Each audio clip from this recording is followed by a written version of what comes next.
This bulletin proudly brought to you in association with Alex Campbell's Menswear.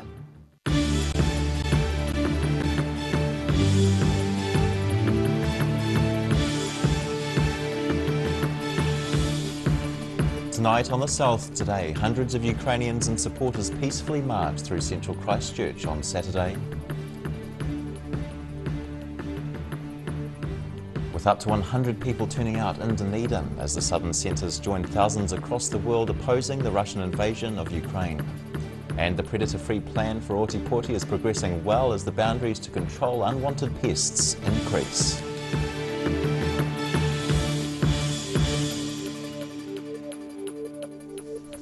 Tēnā koutou katoa, kia ora, I'm Simon Anderson. Hundreds of Christchurch Ukrainians marched through the streets of central Christchurch on the weekend calling for peace. Following Russia's invasion of the Ukraine on Friday, the demonstrators called for Russian President Vladimir Putin to stop the invasion of their homeland. Stop Putin echoed around the streets of Christchurch as Ukrainian marchers waved and carried their distinctive blue and yellow flags in a call for peace. They're concerned about their friends and family back home and are calling for the Kremlin to stop the bombing. Bravo, Ukraine!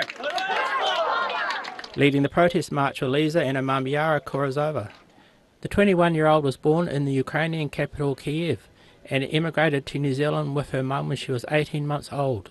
She's very worried about her grandparents, cousins, aunties and uncles back in the Ukraine. It's really saddening to hear their calls, being frightened and hearing bombs and sirens in the background, and it's just, we feel so helpless here.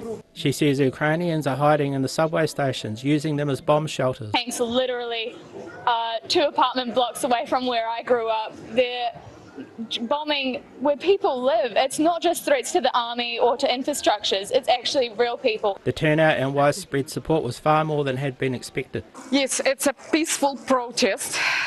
Peaceful protest. Stand with Ukraine. Just have a look at us. We have flowers with us. We have no bombs. We have no rockets.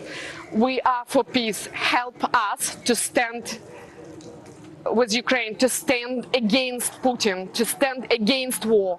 They fear the conflict could go beyond Ukraine and affect the whole world. Ukraine's location is exactly in the middle of Europe. It's the central Europe, it's the heart of Europe. I beg every politician in this country, every world politician to help Ukraine to stop Putin, stop war, stop Putin. The United Nations has confirmed more than 240 civilian casualties in Ukraine so far, with 368,000 people fleeing to neighbouring Poland. In Christchurch, the South Today. And Ukrainians from across the south gathered in lowered parts of Dunedin's Octagon as part of New Zealand-wide campaign. About 100 people with ties to Ukraine or those wanting to show solidarity with Ukrainians took part in the vigil in the centre of the city. Up to 100 people gathered in the Octagon to show solidarity with the people of Ukraine. Olga Vyasenko is one of the organisers of Saturday's gathering, and the issue is very personal for her, as her mother is currently in a bomb shelter in Kiev. She is alone there, and I hope to get her from that place as soon as I can. So the one more thing, we want New Zealanders to help, and we ask New Zealand government to help us to bring here our relatives. Taieri Member of Parliament Ingrid Leary stood in solidarity with those gathered and says there are ways the government can potentially help New Zealand Ukrainians to get their loved ones out of the war zone, which was once their home. Those Ukrainians who have families in the Ukraine who don't have New Zealand visas, there isn't a mechanism through the United Nations that the New Zealand government uses. We're not the only country in this situation, obviously, so that is the process. It's not to say that there won't be other mechanisms available, but that is the official process that New Zealand will use to try and fast-track those people out. These Dunedin residents are also concerned for family in Ukraine. We've been in regular contact every day. Thankfully, the internet hasn't been cut out. I've heard that there's blackouts in some parts of Ukraine, but luckily for my family, that hasn't happened. So we're in regular contact, maybe multiple times a day, just checking in. And we are deeply concerned, very concerned, because watching the news continually, and It's just devastating. Southern-based Ukrainians and a handful of sympathetic Russians expressed their thanks for the people who came out in solidarity by singing an impromptu song. Similar events were held in other major New Zealand cities on the day. In Dunedin, the South Today. A video has surfaced showing the equestrian rider lashing out at a horse in an extended beating at the North Otago A&P show.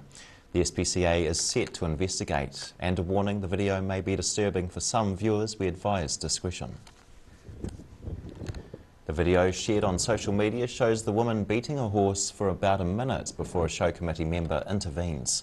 The prolonged attack included kicking, whipping and hitting the horse as the distressed animal tried to back away. Show Secretary Katrina Kelly says the incident happened on a Friday afternoon before the show started. The rider was allowed to participate in one event before she was shown the yellow card and told she could not take part in the rest of the show. Kelly says the North Otago A&P show in no way condones the actions of the person, and the committee was disgusted and has dealt with the incident. The National Royal Agricultural Society has also been made aware of the incident, and SPCA is beginning an investigation as the occurrence may breach the Animal Welfare Act. A Dunedin organisation has been working to eradicate stoats, possums and rats from Dunedin since 2018, and now it's received a new funding boost. It's set to expand its territory. A goal to eradicate possums, rats and stoats from Dunedin by 2050. The predator-free Dunedin group is determined to see that target met, and Kimberly Collins says a lot of good work has already gone into reducing the pest numbers in the Dunedin area. To date, our community has removed more than 45,000 possums, rats and stoats from Dunedin's urban and rural landscapes. That's really good news for our native biodiversity, obviously, because they are a predator for many species, and we're really excited to see a lot of native birds and wildlife and insects and even plants coming back across Dunedin. 30,000 hectares of Dunedin City have been divided into 3 areas for predator control projects. A government funding boost will see that extend to a further 30,000 hectares, taking in the Taieri and Waikawaiti rivers. And Collins says progress can already be seen around town.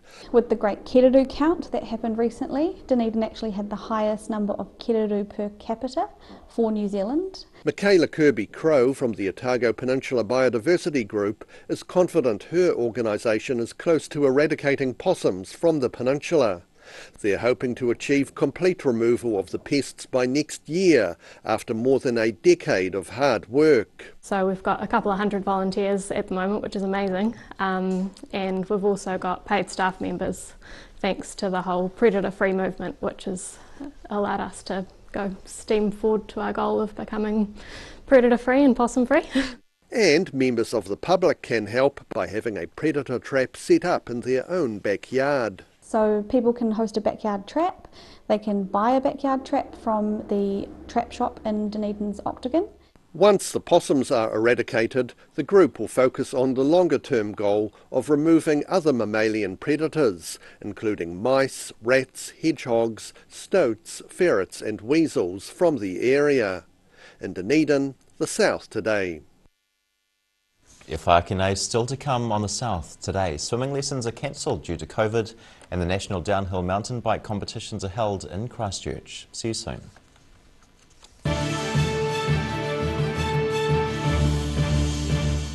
Inside are all sorts of innovations from all over China.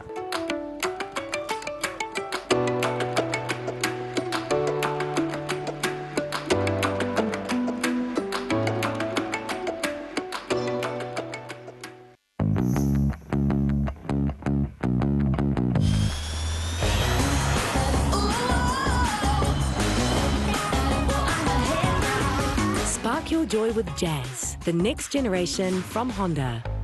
Hi, we're 8 Otago. 8 Concern Otago hosts a multitude of social activities, including interwalks. If you're at risk of developing melanoma skin cancer, you owe it to yourself to have a mole map. Mole map is coming to your area. Phone today to make an appointment. It could save your life. If you're at risk of developing melanoma skin cancer, you owe it to yourself to have a mole map. Mole map is coming to your area. Phone today to make an appointment. It could save your life. Hi there, guess who? You recognise the eyes? Oh, okay, it's a haircut. Anyway, it's Lindsay here from Alex Campbell Menswear. Our 3 stores are carrying on as usual. Despite what's happening in the world, we have got some great stock for you. Personally, I've spent 50 years in this business and we have some excellent supplier relationships. We've got great stock, it's hand-picked, it's here, it's on time, and it's ready for this great summer. Alex Campbell Menswear, it fits. So, as my favourite cut says, keep calm and carry on.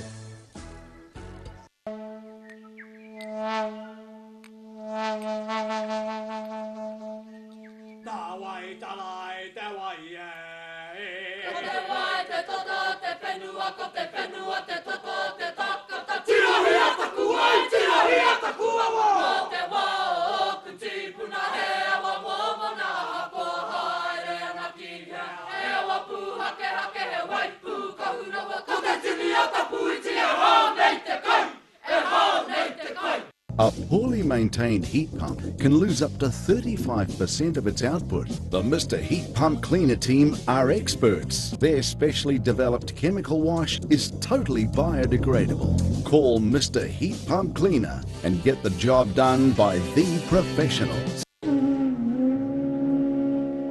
Every day the team at Gillian supports grieving families at their time of need. From answering your questions to organising a farewell that reflects the wishes of your loved one, we can help. Call Gillian's today.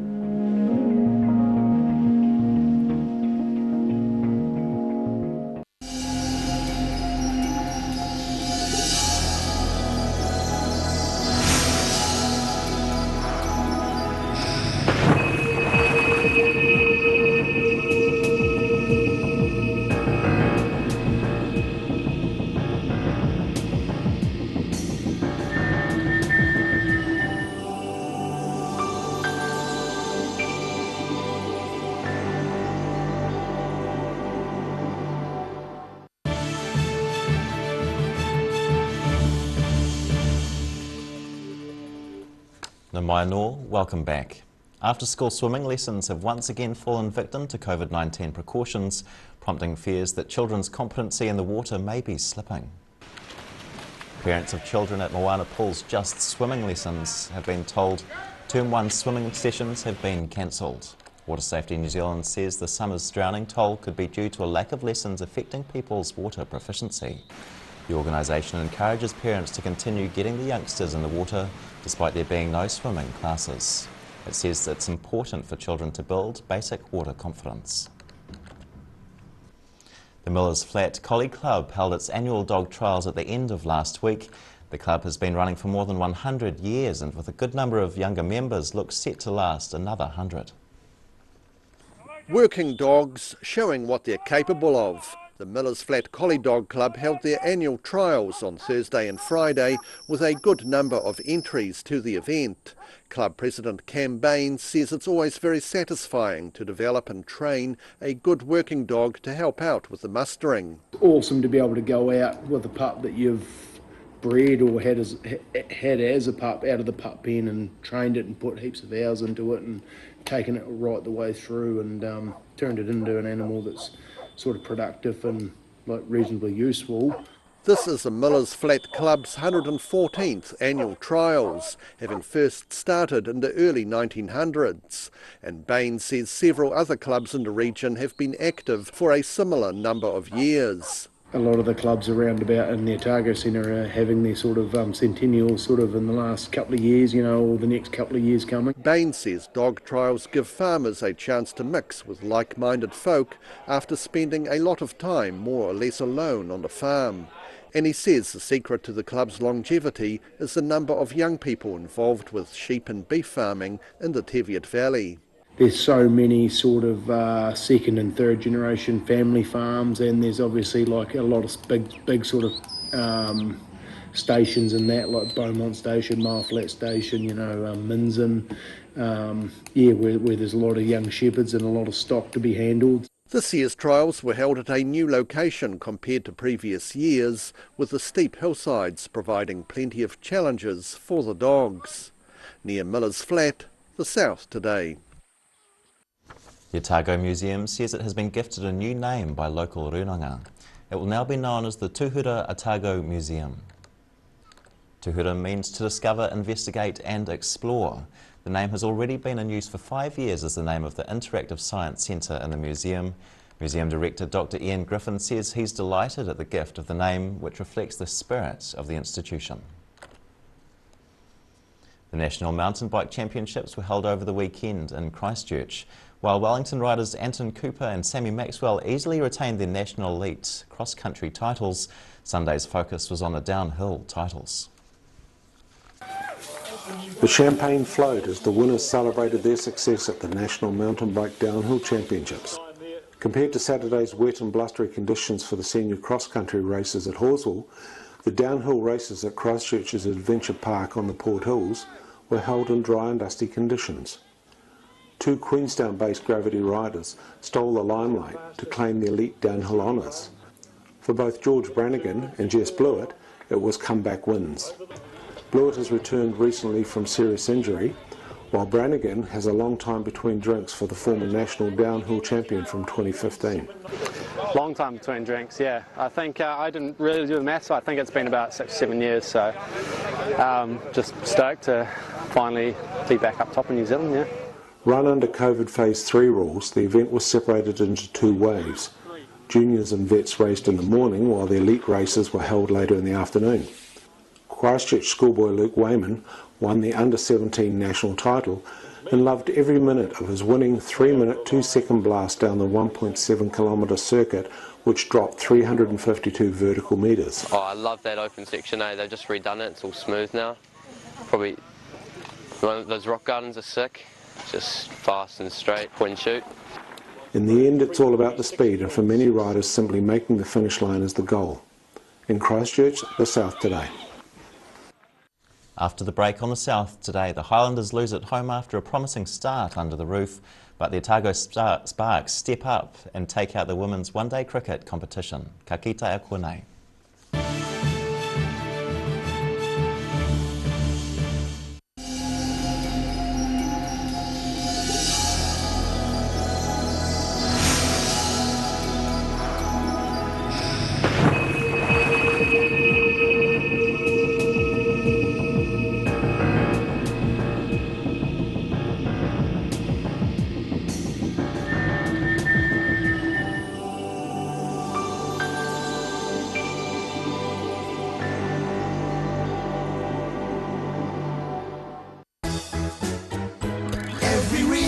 Every season, we're proud to dress the region. Alex Campbell Menswear, it fits. Livingwell Disability Resource Centre, a not-for-profit charitable organisation and your one-stop shop for information and resources to help you retain independence. We offer a wide range of assistive products from jar openers to mobility scooters and provide assessments for Total Mobility, the half-price taxi scheme. Come and see the friendly team. You'll find us on the corner of George and Bath Streets, ground floor of Burns House. If you're at risk of developing melanoma skin cancer, you owe it to yourself to have a mole map. Mole Map is coming to your area. Phone today to make an appointment. It could save your life. MTF Finance can help you turn the key on your next vehicle with a loan made just for you. TCs and lending criteria apply. A poorly maintained heat pump can lose up to 35% of its output. The Mr. Heat Pump Cleaner team are experts. Their specially developed chemical wash is totally biodegradable. Call Mr. Heat Pump Cleaner and get the job done by the professionals.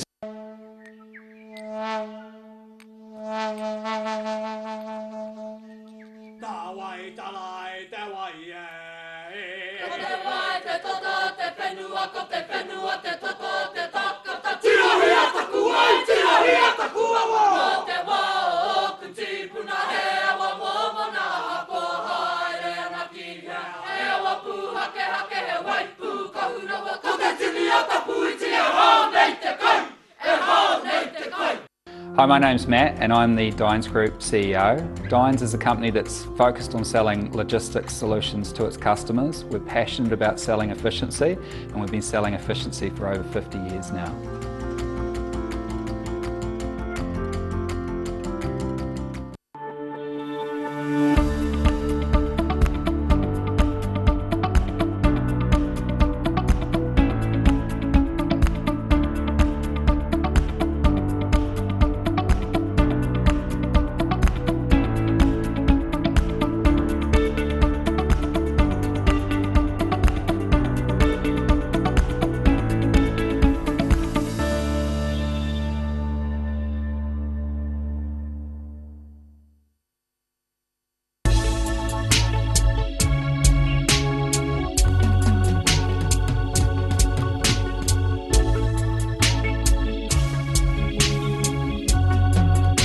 What have you got? Okay. Chicks World, party time, excellent. Love it!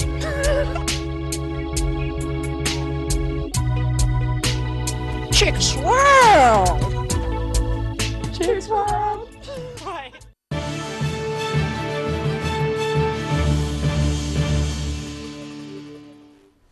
Hoki mai noa. The Highlanders lost their second game of the Super Rugby Pacific Series on Friday. The game kicked off just after 7 p.m. in an empty Forsyth Bar Stadium. Playing against the Crusaders, who had far more All Blacks on their side, the game did not bode well for the local team. Coach Tony Brown says his side put up a spirited performance until the 60-minute mark, but after that some fatigue set in. In the end, the Crusaders gained on the locals in the last quarter of the game, winning 34-19. The Otago Sparks have won the National Women's Cricket competition despite being underdogs coming into the final, capping off a run of form which the team members were determined to turn around. Lifting the shield for the first time since 2014. The Otago Sparks cricket team take out the Halliburton Johnson Shield in Queenstown yesterday. Captain Kate Ibrahim is massively proud of the team, which has turned their fortunes around. Because they had lost 23 games on the trot previous to coming into this season. So they sat down and they all agreed that they wanted to turn a page, and so we put easy and basic plans in place for them to hopefully achieve that. And then early in the season we managed to get some momentum with wins. Batting first, the Sparks notched up 220 runs, before hot favourites the Wellington Blaze came into bat. Kate Ibrahim had set up the win with a patient knock of 92, before spinner Eden Carson helped close out the game, taking 5 wickets for 17 runs.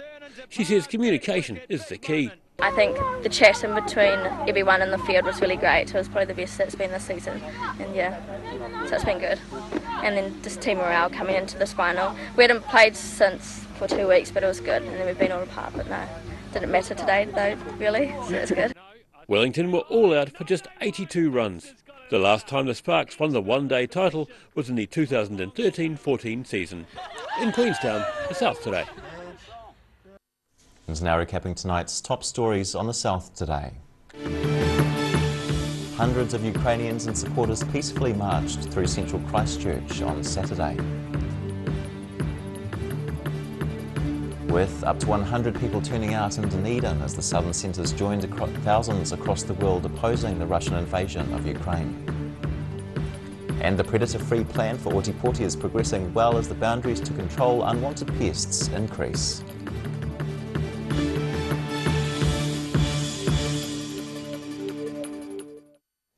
And now for a look at what's happening in tomorrow's ODT, we welcome Associate Editor Joe Simpson. Kia ora, Joe. Hi. It's not unusual for country folk to grow fond of their old workhorses, whether it be four-legged or mechanical, and farmer Tom Whitestone is no exception. He's bringing back to life his 1965 Class Mercury Combine after a 35-year break. Ministry for Primary Industries is looking into the woman film Beating Her Horse at the North Otago AMP show. There's conflict at the Conflict Centre. A scathing review has detailed widespread conflict at the University of Otago's Centre for Peace and Conflict Studies. And a Cromwell doctor is bemused at the Ministry of Health warning him he needed to get a COVID-19 booster shot, even though he got one months ago. Right. Thanks, Joe. Thank you. And time now for a look at the weather. Tonight's weather proudly brought to you by Mole Map. Starting with today's southern view taken of a sunrise from the Dunedin suburb of Kenmure. Looking at the situation, a brief period of colder southerly airflow arrives tomorrow with showers for most eastern areas. The weather starts to clear on Wednesday ahead of a fine week's end. Heading to the centres now and straight down south, moderate southerlies with showers everywhere and a high of just 14 degrees. Over in central, Te Anau shares the wind and rain early, though showers clear on 14 degrees. The other three centres can all expect moderate southeasterlies with showers later on and a high of 18. Further north, the coastal towns can expect late showers too after a southwesterly change, a high of 21 degrees. Moderate southeasterlies inland, the rain not quite reaching here, just cloudy skies on 19. In Dunedin, northerly winds and high cloud will develop tonight on 14 degrees. Tomorrow the cloud continues to increase, though with the southwest change, some rain likely in the afternoon eases to showers later in the day, a high of 19 and a low of 9. And on Wednesday, any remaining showers should clear quickly. It'll be dry but mostly cloudy with moderate southerly winds slowly dying out, a high of 14 and a low of 4 degrees. And in Invercargill, expect showers to develop later tonight with a cold southwesterly change developing by dawn, an overnight low of 12. Tomorrow, early showers and cold southwesterlies clear for a time during the afternoon before another period of showers and cold winds come and go during the evening, a high of 14 and a low of 9 degrees. And it's fine and sunny on Wednesday with those cool southeasterly winds dying out, though light frosts are possible on Wednesday night, a high of 14 and a low of just 1 degree. And that's the news this Monday. For the latest news and videos from the southern region, head online to odt.co.nz and you can follow Channel 39 on YouTube to catch our news bulletins on demand. Nō reira, kia pai te pō, ka kite anō.